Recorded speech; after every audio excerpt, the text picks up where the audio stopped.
지금 내가 아버지께로 가오니 내가 세상에서 이 말을 하옵는 것은 그들로 내 기쁨을 그들 안에 충만히 가지게 하려 함이니이다. 오늘 말씀에서 우리 예수님은 아버지 하나님께 이렇게 계속해서 기도하십니다. 지금 내가 아버지께로 가오니, 지금 내가 아버지께로 가오니.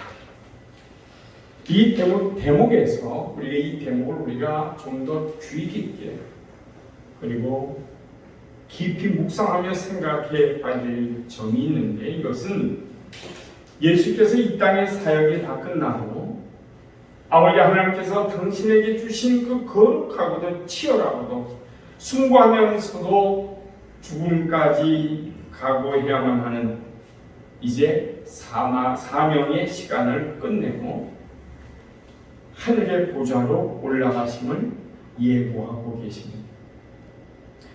제가 이제 말씀을 준비하려고 이 말씀을 깊이 묵상하고 읽는 중에 순간적으로 커다란 망치가 제 후두부를 꽝 하고 치면서 지나가는 그런 느낌을 가졌습니다. 오 아버지시여, 이 말씀으로 왜 제게 충격을 주십니까? 평상시에는 그냥 쉽게 그냥 읽고 지금 내가 아버지께로 가오니 아버지께로 가시나 보다, 그렇게 생각했던 그런 부분들, 아주 쉽게 넘어갔던 부분들이 갑자기 제겐 큰 충격으로 와닿았습니다. 그렇습니다. 예수님도 가셨습니다. 이 육신의 죽음의 길을 경험하셨습니다. 아버지 하나님께서 섭리하시고 예정하신 그 길로 가셨습니다. 그렇다면 예수님은 이 땅에 왜 오셨을까요? 하나님은 예수님을 왜 우리에게 보내셨다고 여러분들은 생각하십니까? 다 아는 거, 너무나도 분명한 것만 물어볼 땐 좀 여기 무슨 목사님이 저렇게 설교하는데 거기 무슨 속에 다른 의도가 있지 않나, 이렇게 의심을 해보실 수도 있을 겁니다. 의심할 필요가 없습니다. 정확한 얘기.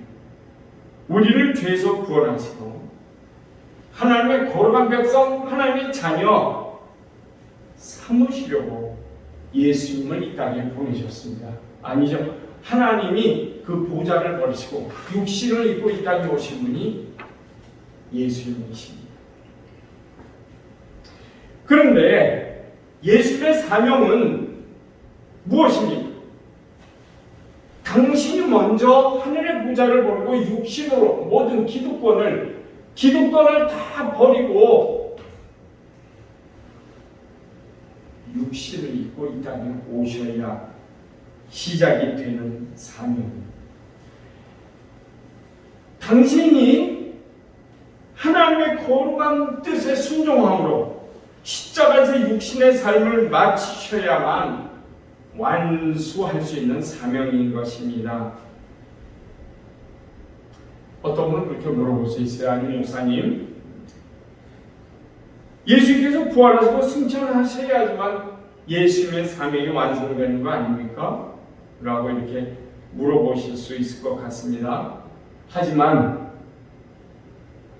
예수님께서 육신을 입고 이 땅에 오셨을 때는 십자가에 못 박혀 오르신 것까지, 그리고 그 결과로 죽으시는 것까지가 바로 예수님이 감당하셔야 될 사명의 길입니다. 그렇다면 부활은요, 그리고 승천은요, 그건 하나님의 권능이지 예수님의 뜻이 아니에요. 예수님의 사명이 아니에요. 죽으시는 것까지가 예수님의 사명, 피 흘려 죽으시는 것까지가 예수님의 사명이에요. 부활과 승천은 하나님의 권능 안에 있는 것입니다. 예수님이 십자가에서 고난을 당하신 뒤에 사흘 동안 죽으셨던 것도 하나님이 정하신 일이고, 다시 부활하셔서 하늘에 오르신 것도 하나님의 권능일 뿐입니다. 예수님 당신이 어떻게 하실 수 있는 시간, 사건이 아니죠. 오직 하나님의 시간에 우리 아버지 하나님께서 정하신 대로 하나님의 권능으로만 이루어지는 일입니다. 여러분, 여기서 제가 왜 이렇게 자꾸 반복하냐면 우리는요, 우리에게 주신 사명이 있어요. 순종해야 되고 하나님의 길을 걸어야 되고 우리에게 주신 사명의 길을 걸어야 되는 겁니다. 어저께 제가 우리 집사람 같이 오랜만에 좀 식사를 밖에서 하고, 여러분이 보셔도 아시죠? 요새 저희 사람과 제가 이렇게 냉랭한 거 때로는, 그죠? 더 이상 얘기 안 하겠습니다. 그래서 밖에 식사하러 가자고 했어요. 식사 돈가스로. 저는 맛있게 먹는데 제 집사람은 굉장히 맛이 없대요. 그래서 이제 돈가스 먹고는 오면서 저희 꽃가게를 들렸어요. 좀 더 꽃으로 좀 보충을 할까. 근데 이제 꽃을 고르고 나서 제가 좀 마음이 있어서, 저 사장님, 그런데 커피 좋아하시나요?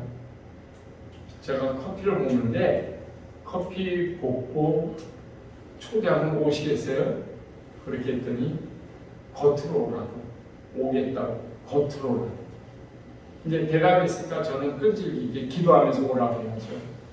그런데 제 입사람이 그러면 자꾸 얘기하냐고 이제 좀 쑥스러운 것 같아요.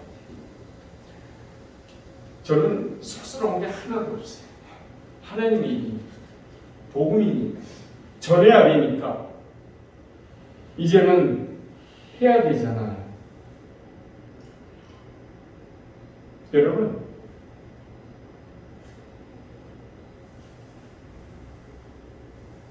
여기서 예수님의 기도 가운데서 지금 내가 아버지께로 가오니 하신 말씀은 예수님의 삶에서 하나의 변곡점이에요.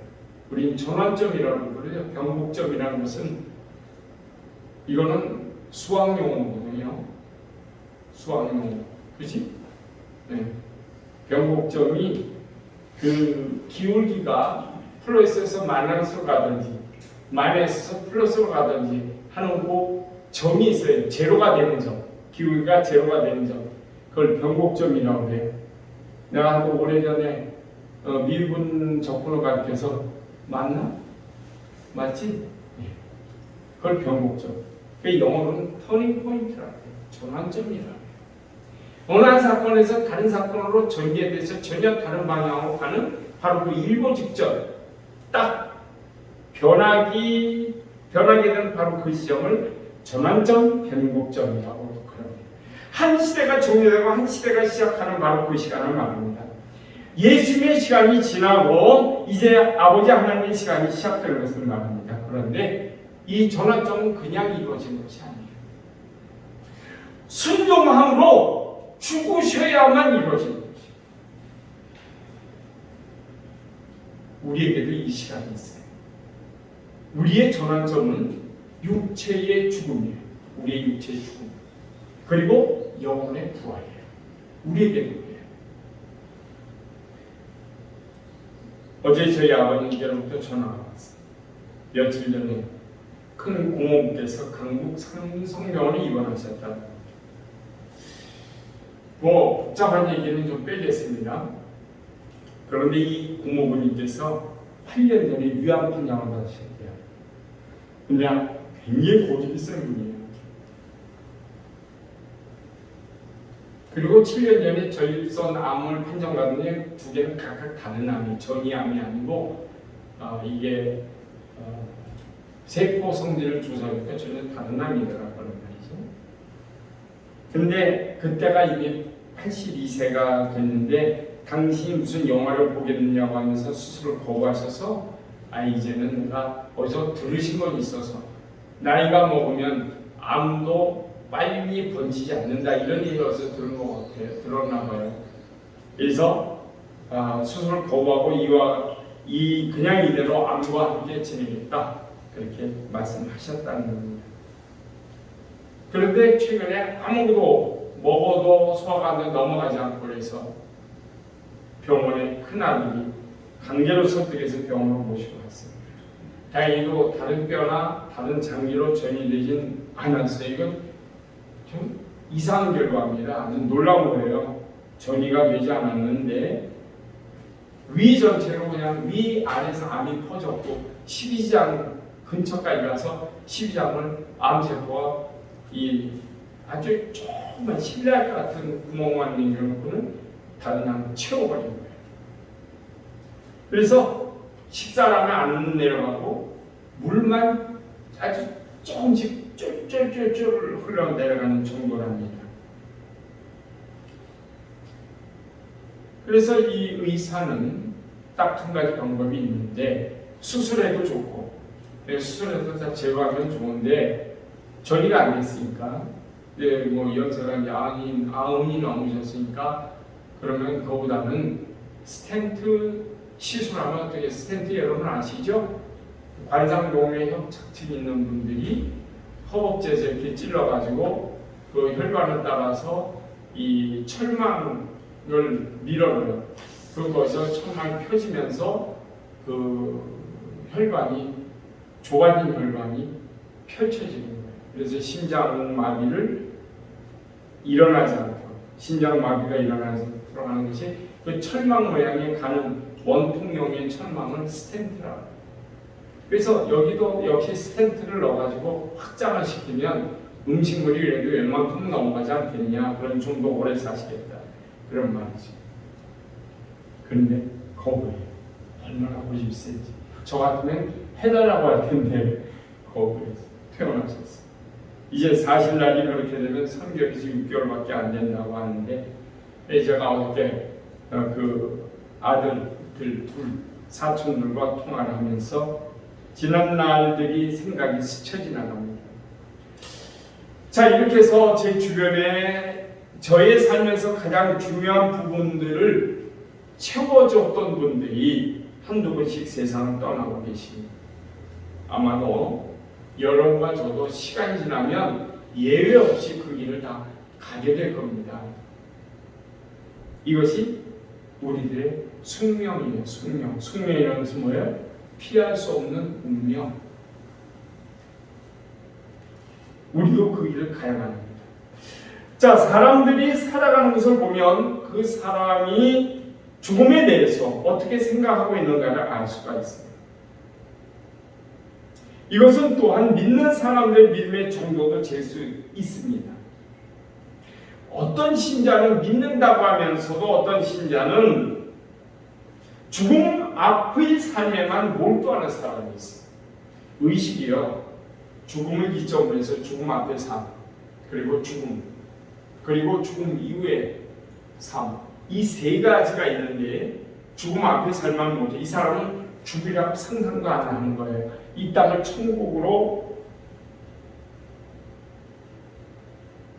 천국을 건설하면서 천국을 만들면서 자기 나름대로는 그렇게 열심히 살아갑니다. 죽음을 생각하지도 않은 것인지 몰라도 오늘의 삶에 그의 인생 목표가 정해져 있습니다. 누가복음 12장에 여러분 잘 아시죠? 예수께서 비유로 어리석은 부자의 비유를 말씀하셨어요. 그 어리석은 부자 한 해 농사를 차지고 풍년에 이르러서 창고도 늘려지고 며칠 밤이나 부어라 마셔라 하며 잔치를 벌이고는 그날 저녁에 잡니다. 내 영혼아 이제 편히 쉬자. 즐기자. 놀자. 창고도 늘렸고 재산도 늘고 풍년도 됐고 걱정이 없으니 편히 쉬자. 즐기자. 놀자. 그에게 죽음은 없어요.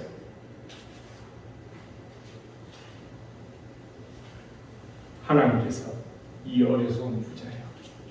내가 오늘 네 생명을 취해갈 것이면 내일 가진 것이다. 네 것이 되겠네. 죽음이란 이 어리석은 부자에게는 자신에게 찾아오지 않은 전혀 다른 세상이 일일 뿐입니다. 하루하루 육체의 만족만을 위해서 살아가는 거예요.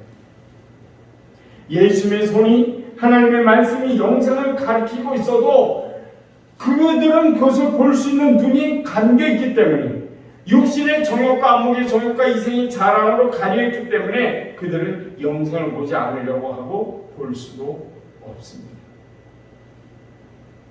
이 사람은 결코 믿음의 이름 가지고 있지만 믿음의 사람이 아닙니다. 그저 신자에 불과할 뿐입니다.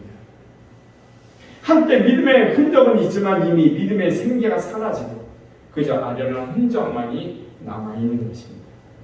다음으로 죽음을 생각하는 사람이에요. 죽음의 생각이 머물러 있는 사람이에요.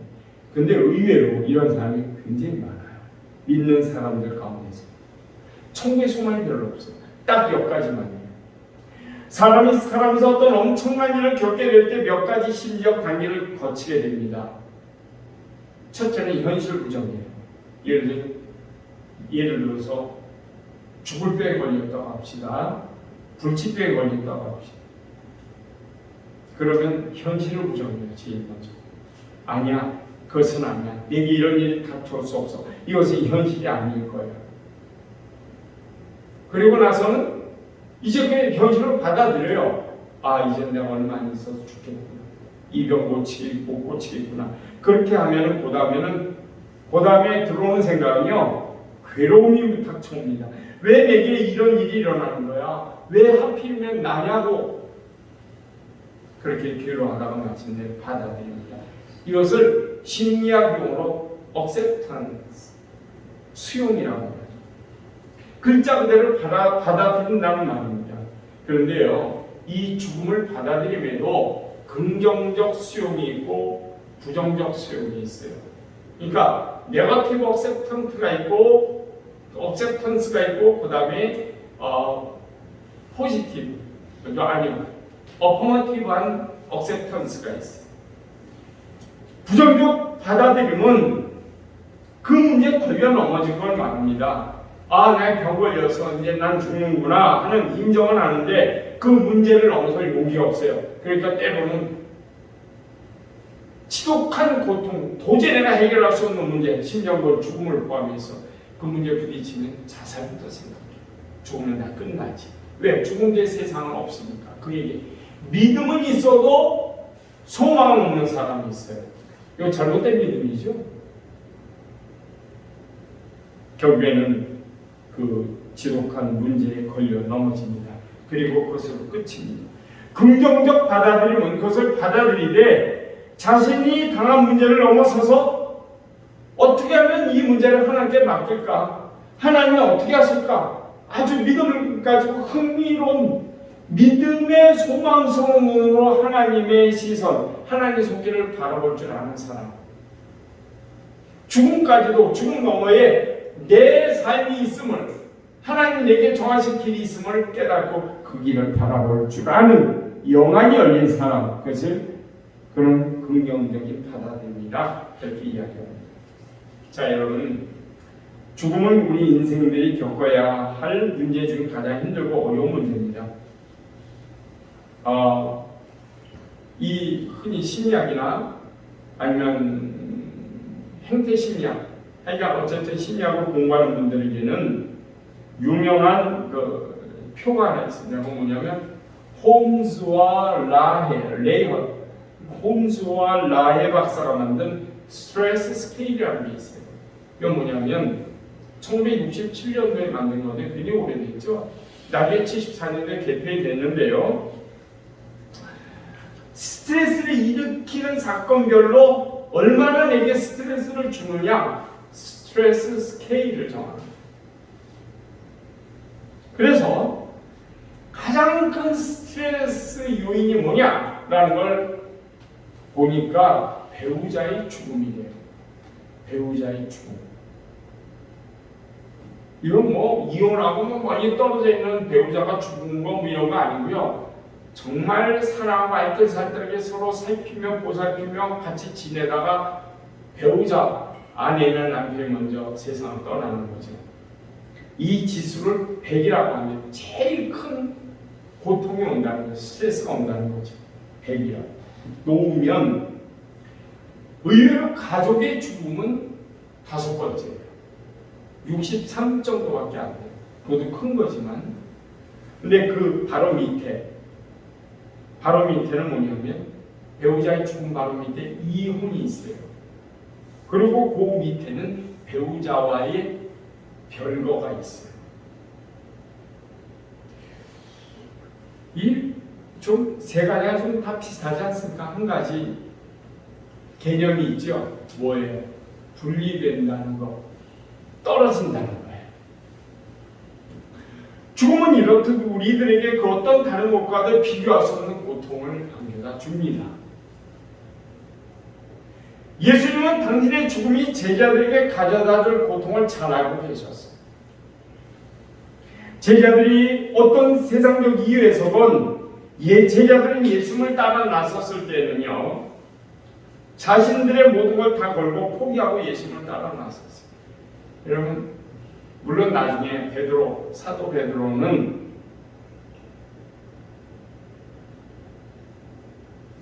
사도의 바울의 서신을 보면 베드로가 자기 아내를 데리고 다니면서, 쉽게 말하면 사도의 부인이니까 누구예요? 사모님이라고 할 수 있겠죠. 사모님을 데리고 다니면서 사역을 했던 걸 볼 수가 있어요. 근데 예수님을 따라다니는 3년 반 동안에는 그냥 다 버리고 다녔어요. 배도 버리고 자식, 아내도 다 버리고 그냥 오직 예수님이 내게로 가, 내가 너를 사람 낳는 어가 되게 아니라, 그러니까 이 어부 베드로는 예수님을 그냥 따라갔어요. 마태는 세관에 앉아서, 쉽게 말하면 세무소에 앉아서 일을 보다가 예수님이 나를 따라가라, 그러니까 예수님을 따라갔어요. 다 자기의 있는 앉은 자리에서 일을 하다가 다 부러운 거 같아요. 있는 거 다 버리고.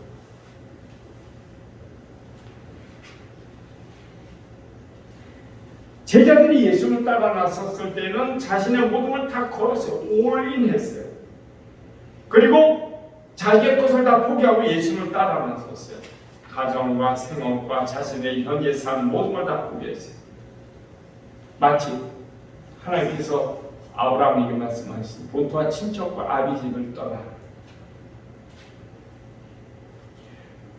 그렇기 때문에 무슨 생각으로 예수를 따라 나섰는지 성경에 나오지 않지만, 나중에 간간히 단편적으로 나타나는 제자들의 모습이 성경에 기록된 걸 보면 뭔가 한 몫을 하려고, 한 몫을 잡으려고 예수를 따라 나선 걸 볼 수가 있어요.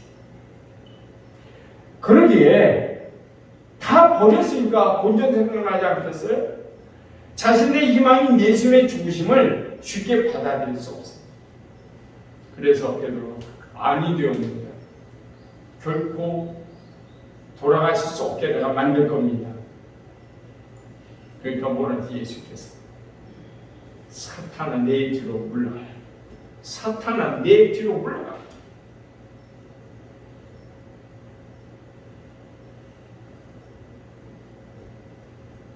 제자들은 잠시에 나타난, 불과 몇 시간 전에 나타난 당신의 죽음과 고통과 고난을 바라봐야 된 그 제자들을 위해서 예수님이 간절히 중보기도 한 것이 바로 오늘 이 중보입니다. 예수님의 고난, 십자가, 그리고 십자가에서 죽으심을 앞에 있는 제자들은요, 글자 그대로 멘탈 콜랩스, 뭐예요? 멘붕이 온 거예요. 멘붕. 멘탈이 정신적으로 그냥 완전히 와이드하고 무너져 버린 거예요. 혼란인 거예요. 넋이 나가고 정신이 완전히 무너진 거예요. 이러한 사실을 이미 알고 계셨던 예수님께서 이 중보기도를 하실 수밖에 없어요. 내가 지금 아버지께로 가보니. 오늘 이 말씀을 통해서 우리는 우리의 죽음을 들여다봐야 합니다. 그리고 나 자신의 죽음을 넘어선 기쁨의 나라, 아버지 하나님의 보좌를 볼 수 있어야 합니다. 그리고 나 자신의 죽음을 넘어선 그 모든 순간, 영생의 시간들을 바라봐야 합니다. 나 자신의 죽음을 믿음의 눈으로 바라볼 수 없고, 나 자신의 죽음을 겸손히 수용할 수 없다면 우리는 하늘의 기쁨을 결코 바라볼 수 없고 천국의 소망으로 내 마음을 채울 수가 없어요. 이 마음에 세상 근심 걱정 가르치는 사람은 천국의 소망을 담을 수가 없어요. 우리 아버지이신 하나님께서는 나에게 예수 안에 있는 이 천국의 소망, 부활의 기쁨을 주시기 위해서 아들을 십자가에 죽게 하셨습니다.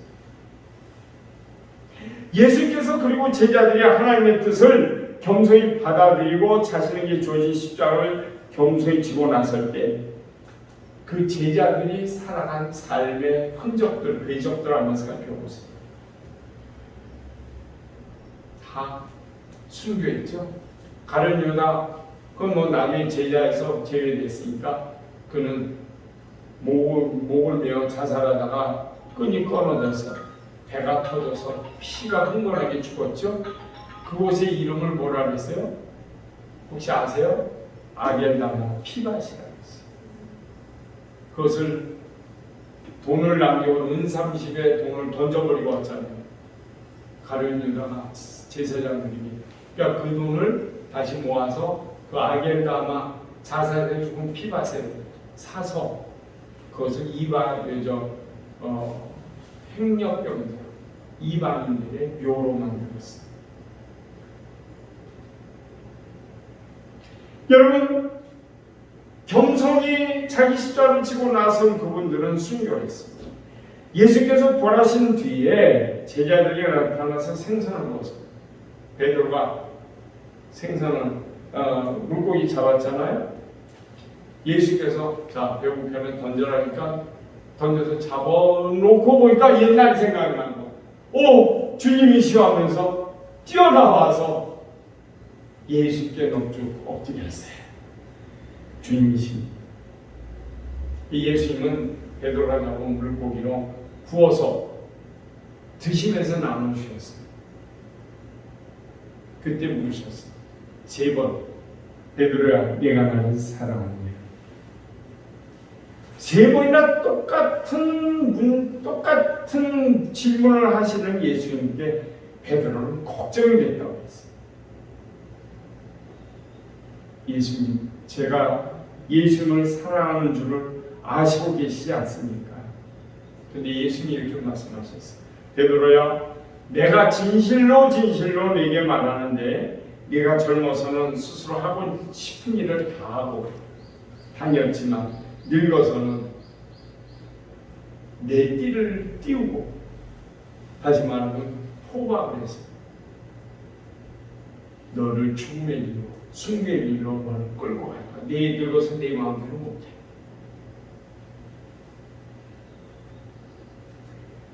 이 말씀은 제가 요한복음 21장 15절에서 19절에 있는 말씀을 좀 해석을 곁들여서 말씀드렸습니다.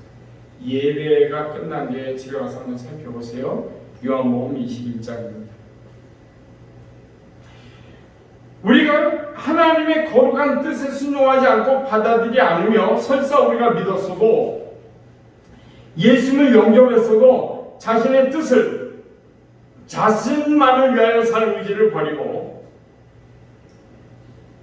자기 십자가를 지기 전에는 우리는 절대로 하나님의 뜻에 순종할 수 없어요. 겉으로는 때로는요 설교자들도 설교하면서 자기 감정이 나온가요? 예수님 자기를 버리고 자기 십자가를 지고 주님을 따라 나섭시다.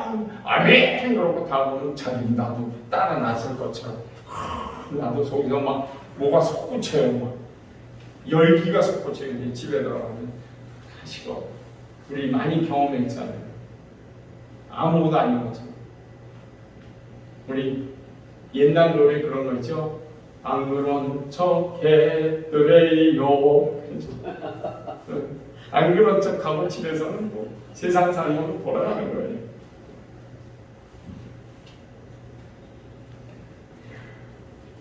여러분, 우리는 육신의 정욕에 끌려 뭐 거창하게 말해서 육신의 정욕이지 뭐 우리가요 언어는요 말이라는 것이 일단 나오고 글로 바뀌거나 말로 나오면은요 그걸 우리는 외화라고 해요. 외화.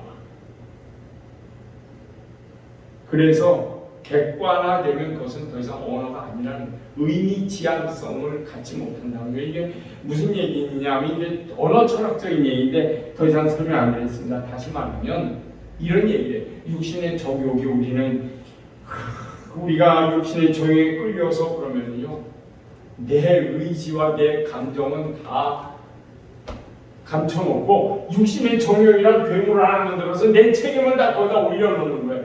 육신의 정욕 때문에 내가 죄를 짓고 하나님 앞에 하나님 뜻대로 하지 못해서 그래서 육신의 정욕에다 내 죄를 다 올려놓는 거예요. 난 책임이 없어. 여러분 이 세상에서 제일 불쌍한 놈이 누군지 아세요? 권사님 이 세상에서 제일 불쌍한 놈이 누군지 아세요? 놈이라고 그래서 제일 불쌍한 놈이 누구예요? 전 권사님 사탄이에요. 사탄. 하여간 사람들이 자기가 죄 져놓고 저놈의 사탄 때문에 내가 죄를 지었어. 바람 펴놓고 음란마귀 때문에 내가 바람은 지가 펴놓고 음란마귀에다 다 뒤집어 씌우는 거예요. 물론요 마귀가 우리를 감정 흔들어 놓죠. 근데 감정이 넘어가면 안 되잖아요. 그럼 죄는 지어가 져놓고 음란마귀한테 다 책임을 돌려. 여러분 이게 언어의 왜곡입니다. 왜곡. 자기가 책임 안 지려고 그래 신자들이 요새.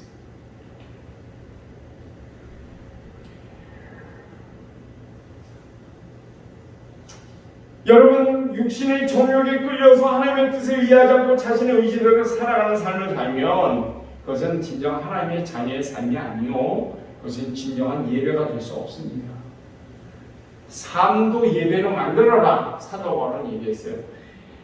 로마서 10장 1절에 그러므로 형제들아 내가 하나님의 모든 자비하심으로 너희를 권하노니 너희 몸을 하나님이 기뻐하신 거룩한 산제사로 드리라.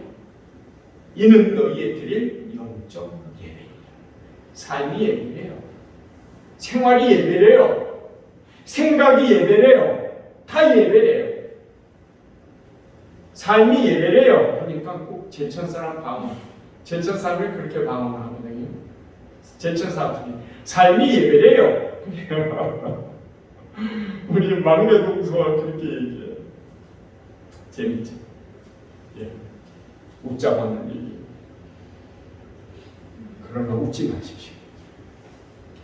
그러므로 형제들아 내가 하나님의 모든 자비하심으로 너희를 권하노니 너희 몸을 하나님이 기뻐하신 거룩한 산제사로 드리라. 이것이 너희의 드릴 영적 하나님께 드리는 영적 예배니라. 영적 예배니라. 너희의 삶과 생각을 다 하나님께 바쳐라. 그 얘기예요. 제물로 바쳐라. 저는 이 말씀 참 무겁습니다. 그러니 형제들은 내가 하나님의 모든 자비하심으로 너희를 권하노니 하나님의 모든 자비하심으로 너희를 권하노니. 여러분 이 얼마나 무겁고 엄청난 얘기예요. 조심해서 들으십시오. 사도 바울은요 하나님의 자비하신 그분의 긍휼 그분의 사랑으로 그것도 모든 자비하심으로 우리를 권한다고 했어요. 우리에게 영적 예배를 드려라. 산제사를 드려라. 그것조차도 하나님이 참고 참다가 사랑으로 우리에게 권한다는 거예요.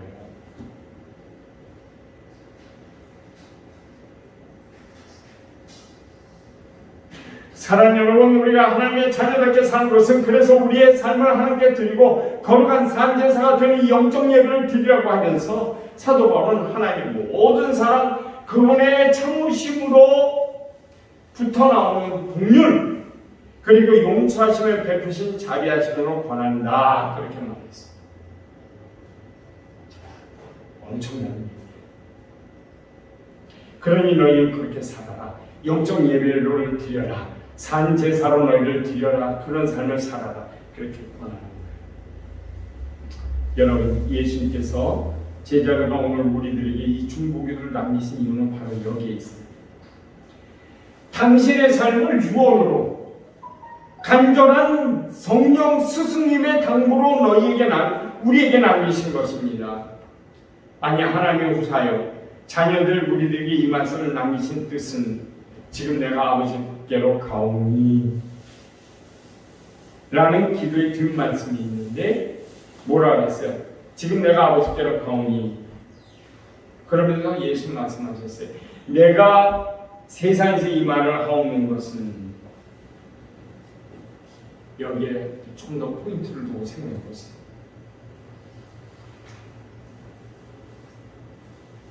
내가 이 세상에 아직도 있는 동안에 제가 이렇게 하나님께 말씀드립니다 라고 얘기하는 거예요. 이 세상에 아직도 여전히 이 세상에 있는 동안에 하나님께 아버지께 지금 이렇게 말씀드립니다. 그러면서 뭐라고 말씀하셨어요? 그들로 내 기쁨을 그들 안에 충만히 가지게 하려 함이니이다. 그들로 내 기쁨이 그들 안에. 여기에 잉글리시 스탠다드 버전에 보면 이 대영 제국 표준 번역본에 보면 여기에는 모형식으로 나왔어요. 영어에 보면 어떻게 되어 있냐면 You may have my joy fulfilled within them. 그랬어요. 이게 무슨 얘기냐면 아버지가 내 기쁨이 그들 안에 이루어지게 해 주시옵소서. 내 기쁨이 제자들 안에 완성되게 이루어지게 이행되게 해 주시옵소서. 아버지의 약속이 그거 아닙니까? 풀필이라는 것은요 그냥 이루어지는 게 아니에요. 이행되는 거예요. 아버지 약속하신 거요 이루어지게 해주세요. 약속하신 내 기쁨 제자들에게 가득 채워지게 해주세요. 그렇게 이게 성도예요. 하나님의 길을 예수님의 길을 다 사명의 길을 따른 뒤에 거기에서 예수님의 기쁨이 나를 보니까 너무 기뻐. 예수님이 너무 기쁘신 거야. 야, 네가 내 일을 행했구나. 네가 내 뜻대로 행했구나. 나 너무 기뻐. 하늘의 기쁨 너에게 줄게. 천국의 기쁨과 소망이 그들 안에 있게 이루어지게 해 주시옵소서. 하나님께 그렇게 기도했어요. 예수님께서.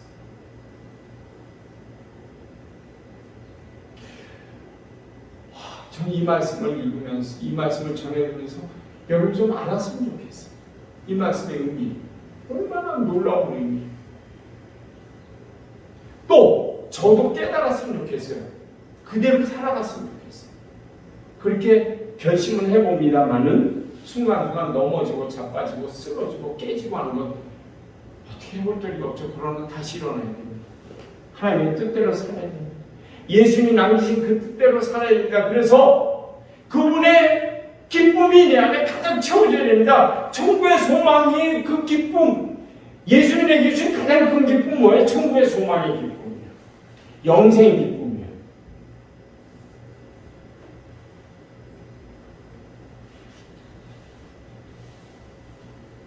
예수님은 따를 때 하나님의 거룩한 말씀 안에 살아갈 때 임재하신 나를 찾아오시는 성령님으로 인한 기쁨이에요. 이 기쁨은 단순한 감정의 기쁨이 아니에요. 제가 대학부 아이들 가르쳤다고 했죠. 걔네들 토요일 저녁만 되면은 몇 시부터 모였나? 5시부터? 모이기는 1시부터 모였어요. 이제 리더 성경 공부도 하고 제가 가르치고 또 리더들 또 기도회도 하고 그러다 보면 5시간 돼요. 그럼 그때부터 또 예배 들어가는 거예요. 찬송. 우리는 주의 백성이오니 막 그런 찬송. 얼마나 뜨겁게 찬양 불렀던 아이들이 지금은 별로 얼마 남지 않았어요. 제 죄가 커요. 제 기도가 너무 약했어요. 감정의 찬양으로 나의 감정을 숨길 수 있어요. 그러나 영혼의 찬양을 하시기를 바랍니다. 영혼의 찬양은 순종할 때 나와요. 내 육체의 정욕을 죽이고 순종할 때 영혼의 찬양이 나오는 거예요. 평화 평화로다 하늘에서 내려온네 그 사랑의 물결이 영원토록 내 영혼을 덮어소서. 다시 이제 앞으로 돌아가서 결론을 맺겠습니다. 우리 예수님은 이 세상을 떠나 아버지께로 가시면서 우리에게 당신이 가신 길에 그 마지막의 기쁨, 천국의 기쁨을 우리에게 보여주셨습니다. 우리 예수님이 가신 길은 이 세상 길이 아니기에 그분이 우리에게 아버지 하나님께 부탁해서 이루어 주신 우리 안에 채워달라고 이루어달라고 하셨던 그 기쁨은 이 세상의 기쁨이 아닙니다. 예수님의 길을 따라갈 때 오는 기쁨이요. 오직 주님이 남기신 유업을 이어가다 그 길이 아무리 어렵고 힘들고 고통스러워도 그 안에 영생이 있기 때문에 영생을 바라보며 걷는 자에게 주시는 기쁨이에요. 여러분 죽음을 앞에 놓고는요 영생의 소망 갖는 게 쉽지 않아요. 영생의 기쁨 드리는 것도 더 어려워요. 제 어머니가 요새 잘 못 움직이세요. 그래서 그저께 제가 찾아뵀잖아요. 목요일 날은 찾아뵀는데 얼굴이 여기가 막 이 떨어요. 이쪽 반신은 막 떠. 신경이 제어가 안 돼가지고 마음이 많이 아프더라고요. 근데 저희 아버님도 그래서 이제 조금 있으면 그래서 그 자리에서 뭐 여러 가지 얘기를 하다가 우리 장인어른 장모님 화장하는 거 말씀드리고 뭐 육체가 썩어서 죽어서 육체가 썩으면 더 추하니까 화장이 어떻겠냐 또 그 말씀까지 드렸네요. 이미 뭐 우리 동생이 다 얘기 말씀드렸기 때문에 어머니는 화장이 깨끗하게 화장하라. 그런 말씀을 드리고 나는데 마음이 왜 이렇게 힘들고 아프지? 오늘 내내 마음이 아프더라고요. 근데 그러면서 제가 그 얘기했어요. 이제 우리 천국에서 만날 건데요. 천국의 소망을 가져도 천국의 소망을 내가 입으로 시인해도 갖는다는 거 쉽지 않아요. 여러분 제가 오늘 천국의 소망 얘기한다고 해서 쉽게 설교하는 거 아니에요. 정말 내가 천국의 소망을 갖지 않으면 이 설교 못해요. 천국의 소망을 위해서 나를 버리고 자기 십자가를 내 십자가를 지고 전도대 삶을 살려면 못해요.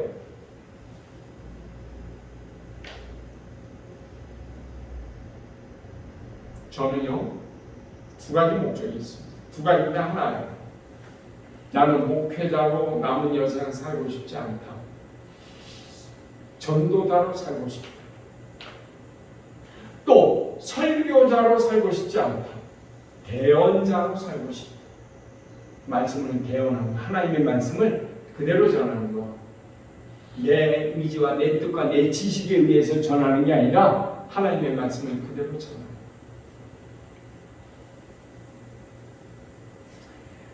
사랑 여러분, 이제 우리에게 많은 시간이 주어져 있지 않습니까? 그렇다고 또 그렇게 많은 개가 있는 것도 아닙니다. 이거는요 나이가 많다고 그러는 거 아니에요. 여기에 젊은 친구들 아직 결혼하는 젊은 친구들에게도 시간이 많은 것 같지 않아요. 나이가 적다고 더 많이 시간과 더 많은 기회를 주어지는 것이 아니에요. 깨달음은 한순간이고 그 깨달음을 통해 결단할 때 하늘의 기쁨, 아버지 하나님께서 예수 그리스도의 중보기도를 통해 우리에게 약속하신 영원한 승리, 영원한 기쁨을 주시는 거예요. 이걸 누리는 것은요 나이에 관계가 없어요. 또 견고하게 굳게 가지고 있어요. 사탄에게 뺏기면 안 돼요. 이제 단호하게 아주 견고한 이 길을 걸어가시길 바랍니다. 예수님께서 이제 내가 아버지께로 가오니 이 기도를 여러분과 저도 하나님께 드릴 수 있기를 주의 이름으로 권면을 드립니다. 기도하겠습니다.